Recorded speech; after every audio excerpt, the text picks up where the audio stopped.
Merci de choisir Manara TV pour vous informer. Mesdames et messieurs, bienvenue dans ce journal.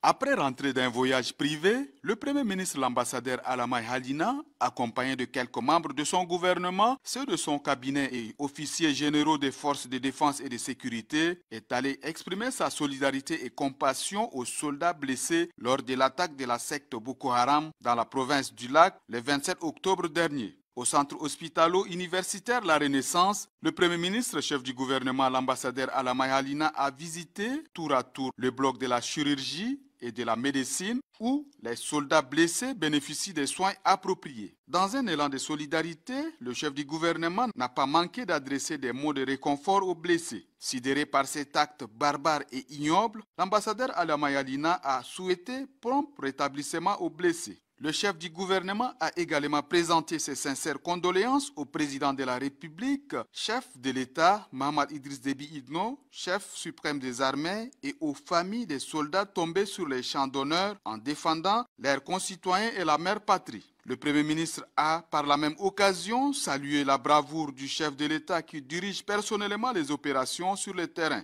S'inscrivant dans l'élan de solidarité, le chef du gouvernement a laissé parler son cœur. Une enveloppe a été remise afin de soutenir nos forces de défense et de sécurité.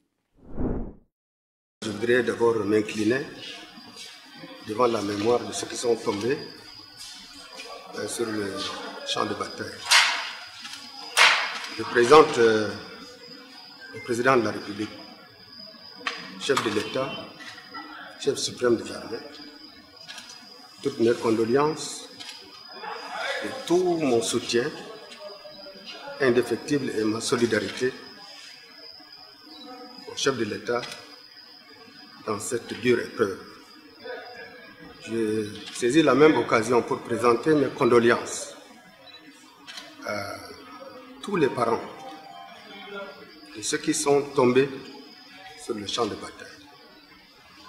Et je souhaite prompt rétablissement à ceux que je viens de visiter, qui sont bien pris en charge par l'équipe médicale. J'implore le très haut que d'ici peu, ils seront promptement rétablis. C'est une épreuve pour tous les Tchadiens. Je salue au passage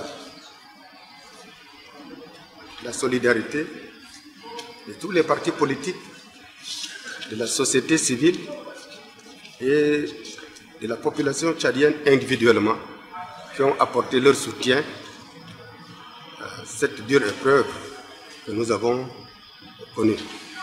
Nous sommes tous derrière le chef de l'État pour l'opération qu'il vient de lancer. Il est encore sur le terrain et aussi à la population tchadienne ainsi qu'à l'ensemble de nos vaillants soldats qui se battent jour et nuit pour garantir la sécurité et la paix à tous les Tchadiens et pour sécuriser nos frontières. J'ai demandé qu'on me rende compte de l'état des soldats qui sont à leur disposition. Chacun de son côté m'a dit qu'ils sont à 100% prêts. Je n'ai pas cru, j'ai dit vous m'accompagnez. Je me suis rendu moi-même avec tout le monde. Moi, je vais pour rassurer qu'on est à 120% prêt. Le moral est très haut. Nous rassurons le peuple tchadien. Le Tchad sera havre de paix. Ces gens, ils ne sont pas chez nous. Mais on va profiter pour les écarter le maximum. Opération Ascanid. Ascanid, là, tous les Tchadiens qu'on a, quand ça colle sur toi, là, moi, on va se coller à eux. On va les exterminer.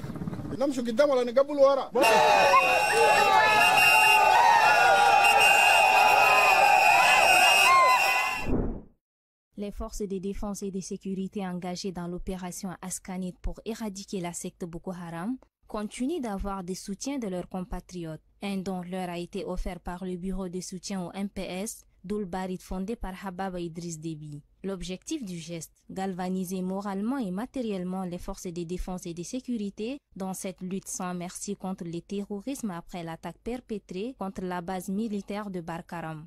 Ce don est notamment composé des sacs de riz, sucre, des couvertures, des bidons d'huile, une cinquantaine de têtes de bétail et bien d'autres objets nécessaires pour les soldats en zone d'opération. Un geste symbolique selon les donateurs. Abakar Djoufoun, coordinateur de Doulbarit. À travers le bureau de soutien, nous voulons rassurer nos soldats que le peuple tchadien est avec son armée. Et on souhaite que les autres aussi emboîtent les pas pour que chacun apporte sa contribution pour que cette lutte-là, nous allons gagner ensemble. Réceptionnant le don, le secrétaire d'État à l'administration du territoire de la décentralisation, Ahmad Omar Ahmad, est reconnaissant face au geste de cette importance. Je remercie les bureaux de soutien, ce n'est pas pour la première fois. C'est un bureau de soutien qui est actif dans la vie politique, dans la vie sociale, dans tous les domaines. Et donc, leurs gestes aujourd'hui vraiment montrent que ce sont des jeunes qui sont derrière leur président. Chaque jour, ils nous montrent que vraiment tous les Tchadiens dans leur ensemble sont unis, solidaires. Vous savez très bien que depuis quelques jours, le président de la République est sur le terrain pour protéger les Tchadiens. Ce geste du bureau de soutien d'Oulbarit marque la confiance qu'en période d'épreuve pour le Tchad, le patriotisme doit être démis pour la sécurité de la nation tchadienne. En soutien aux valeureuses forces de défense et de sécurité participant à l'opération Askanit au bord du lac Tchad, le colonel Youssouf Mahamadine a généreusement offert 100 têtes de moutons à ses camarades d'armes, accompagnés d'un don de vivres. Ce geste témoigne de l'importance de la cohésion nationale face aux défis sécuritaires. Cette initiative vise à exprimer la solidarité de la population envers les militaires engagés dans l'opération Askanit, orchestrée sous la direction personnelle du président de la République Mohamed Idriss Déby Itno. Le colonel Youssouf Mahamadine a salué le courage et l'engagement des forces de défense et de sécurité face à la menace terroriste. Il a également réaffirmé son soutien à la sécurité nationale et a appelé à une union sacrée des Tchadiens en ce temps troublé marqué par les récentes attaques de Boko Haram. Lors de cette même occasion, le Rassemblement du Peuple, RP, un bureau de soutien au mouvement patriotique du salut, a également offert 100 têtes de moutons aux forces de défense et de sécurité. Ce monsieur Tahir Oumar Souni, le coordinateur de ce bureau qui a remis officiellement cette donation. Ce geste va au-delà d'un simple soutien matériel. Il incarne également un soutien moral aux intrépides soldats qui veillent sur la nation. La solidarité et l'unité demeurent des valeurs essentielles pour le peuple tchadien en ces temps difficiles. Ces dons ont été réceptionnés par le chef d'état-major particulier du président de la République, le général Ramadan Erdougou. Un pas important est franchi dans le soutien aux personnes vulnérables au Tchad. Cela s'est confirmé ce 5 novembre 2024 par une rencontre entre la ministre de l'Action sociale, de la Solidarité nationale et des Affaires humanitaires et une délégation de la Banque mondiale. Dirigée par Aboubakar Siddiq Oualbani, responsable principal du portefeuille au Tchad, la délégation est venue discuter des modalités de l'implantation et la mise en œuvre du projet des filets adaptatifs et productifs, un programme essentiel destiné à améliorer les conditions de vie des populations défavorisées. Lors des échanges, Aboubakar Siddiqui Oualbani a exposé les enjeux du projet, soulignant son importance pour une résilience des communautés tchadiennes face aux crises économiques et climatiques. La ministre Fatime Boukar Kossé a exprimé pour sa part son enthousiasme pour cette collaboration et a partagé les progrès réalisés jusqu'à présent avec l'appui des partenaires du Tchad. Une occasion pour elle d'affirmer la nécessité d'une coordination étroite des projets en impliquant les différents acteurs concernés. Les deux parties sont convaincus que si ces projets sont mis en œuvre de façon exemplaire, ils pourraient transformer la vie des milliers de familles en leur offrant des moyens d'existence durables et les aiderait à surmonter les chocs. L'échange a également permis d'identifier les défis à relever et de proposer des solutions afin que cette initiative atteigne ses objectifs. Ainsi, avec des engagements renouvelés, il est à espérer que ces projets soient un véritable catalyseur de changement apportant soutien et espoir aux populations vulnérables du Tchad. Les représentants du Niger, du Nigeria, du Cameroun et du Tchad à ce 3e forum international annuel sur le développement de la région du lac Tchad, placé sous le thème « Renforcer la gouvernance locale et la cohésion sociale pour le développement socio-économique et la sécurité alimentaire dans un contexte de climat changeant dans le bassin du lac Tchad ». C'est par l'exécution de l'hymne national du Tchad que les travaux ont été introduits, puis une minute de silence a été observée en mémoire des victimes de l'attaque de Barkaram. La présidente du comité d'organisation et le maire premier adjoint de la ville de N'Djamena, dans leurs interventions, ont souhaité la bienvenue aux différentes délégations présentes dans la salle. De leur côté, les représentants des partenaires techniques et financiers du Tchad, à savoir la Banque africaine de développement et la Banque mondiale, ont réaffirmé la nécessité de sauver le lac Tchad, de lutter contre le réchauffement climatique avant de rassurer les pays membres de cette organisation de leur soutien financier. Madame Ildima Abderrahman, présidente du Forum des gouverneurs du bassin du lac Tchad, dans son allocution, a situé les différents enjeux de la région du lac Tchad. Le secrétaire exécutif de la commission du bassin du lac Tchad, l'ambassadeur Maman Nouhou, situe l'objectif du forum.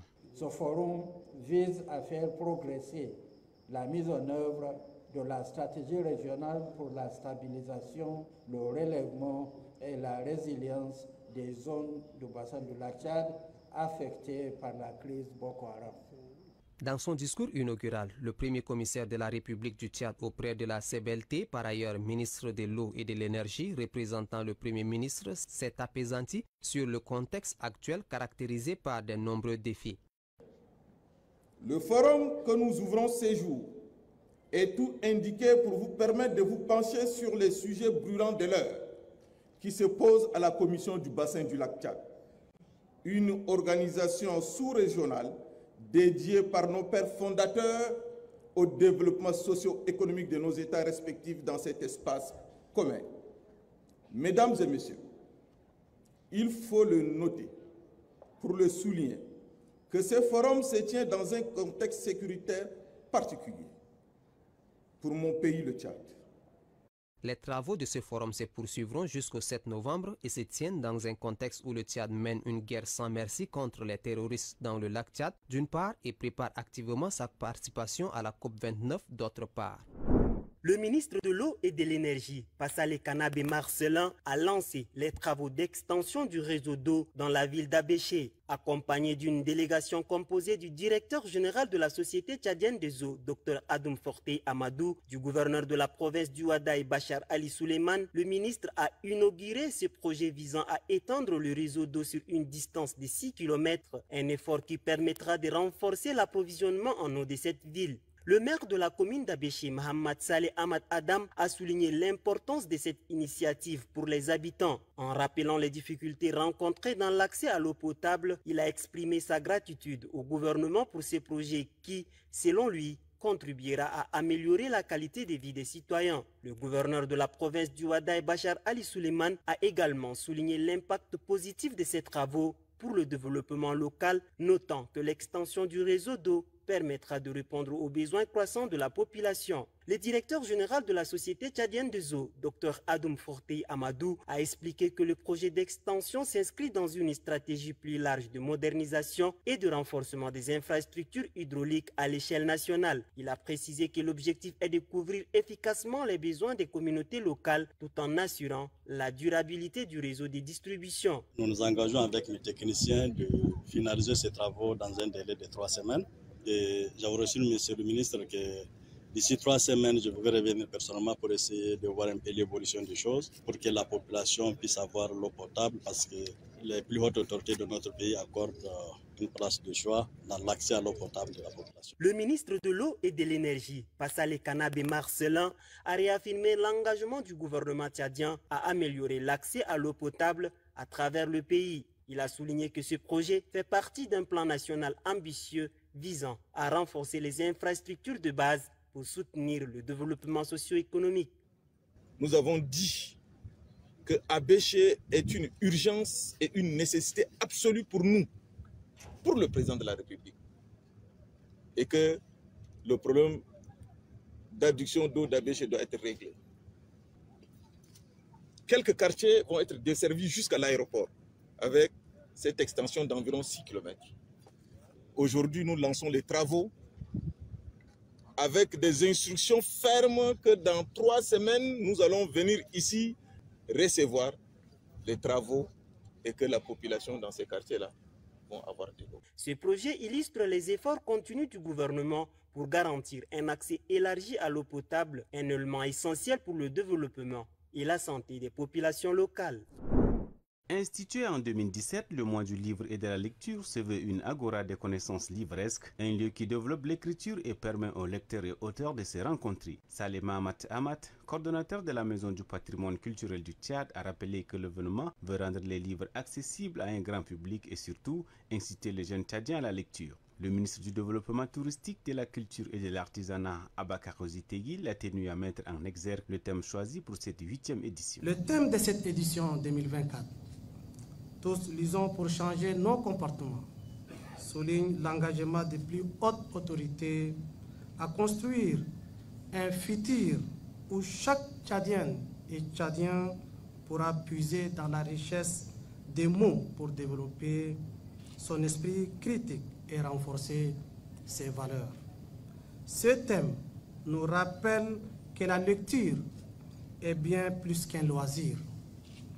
Au-delà de son aspect ludique, elle est un acte de transformation de l'esprit. La cérémonie d'ouverture s'est achevée par une conférence inaugurale animée par Dr Gondou Ladiba autour du thème « Lire pour développer la citoyenneté ». Le conférencier a indiqué que lire permet au lecteur de comprendre les défis, les opportunités de sa société et de devenir acteur de son développement. Le mois du livre et de la lecture va s'achever en fin novembre par la remise des grands prix de l'excellence, du jeune talent, de la plume féminine et du grand lecteur. Une librairie sera également récompensée.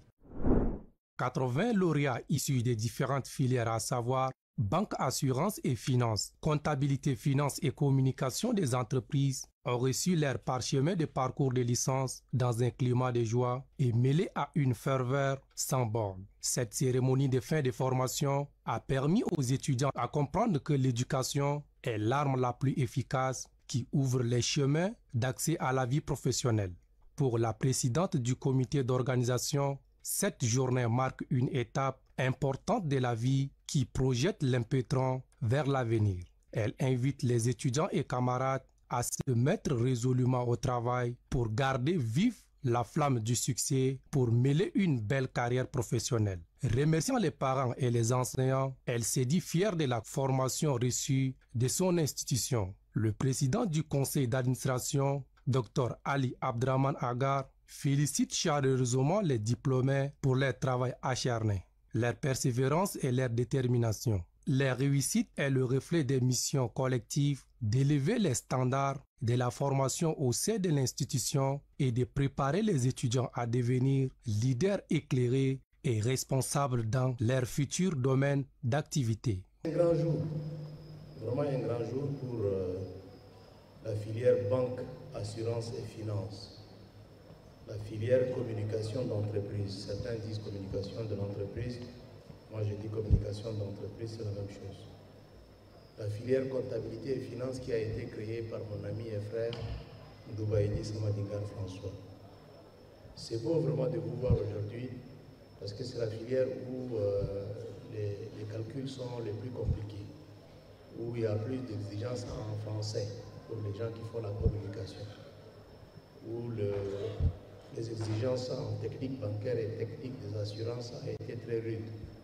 Je suis très heureux de vous voir aujourd'hui ici avec bientôt vos parchemins en main. Apprendre pour entreprendre, cette cérémonie a été immortalisée par la remise des attestations de fin de formation de licence commémorant la mémoire de feu Abdraman Koko. Cette promotion dédiée en son nom décerne une attestation de reconnaissance à la famille du défunt. L'Association nationale des directeurs des ressources humaines au Tchad, en collaboration avec le ministère de la Communication, de l'économie numérique et de la digitalisation de l'administration, annonce l'organisation d'une conférence internationale sur les ressources humaines. Cette conférence, qui est dans sa première édition, se déroulera du 14 au 16 novembre 2024 en N'Djamena. C'était au cours d'une conférence de presse ce mardi au Centre culturel Baba Mustapha. Cette conférence internationale vise à faire comprendre aux travailleurs du secteur privé et public les mécanismes de l'intelligence artificielle d'automatiser des tâches complexes et répétitives et de résoudre des problèmes technologiques afin de contribuer efficacement à la gouvernance et à la performance des organisations pour un impact durable. Ces 3 jours réuniront des experts en ressources humaines d'Afrique, notamment du Cameroun, de Côte d'Ivoire, du Sénégal et du Burkina Faso. Ils exploreront la problématique de l'intelligence artificielle dans la gestion des ressources humaines au sein des organisations. Le président du comité directeur Okala Noudounaissem Hervé a souligné le rôle crucial de l'AI dans les ressources humaines. L'IA n'est pas juste un outil, mais elle est un partenaire et donc considérée comme un assistant stratégique dans notre quête de talent et doit être utilisée de manière réfléchie. Les échanges prévus avec les éminents professeurs d'université et professeurs avérés des ressources humaines autour de l'imbrication entre IA et les RH permettront certainement de créditer les savoirs plus opérants à nos structures privées, publiques ou parapubliques et seront en mesure de booster leur développement. Répondant à la question relative à la valeur ajoutée de cette formation, les intervenants ont mis en exergue le renforcement des capacités des professionnels des ressources humaines dans le domaine des nouvelles technologies et de l'intelligence artificielle. Ils ont souligné que ces connaissances essentielles contribueront à améliorer les pratiques des ressources humaines.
Vous regardez Manara TV.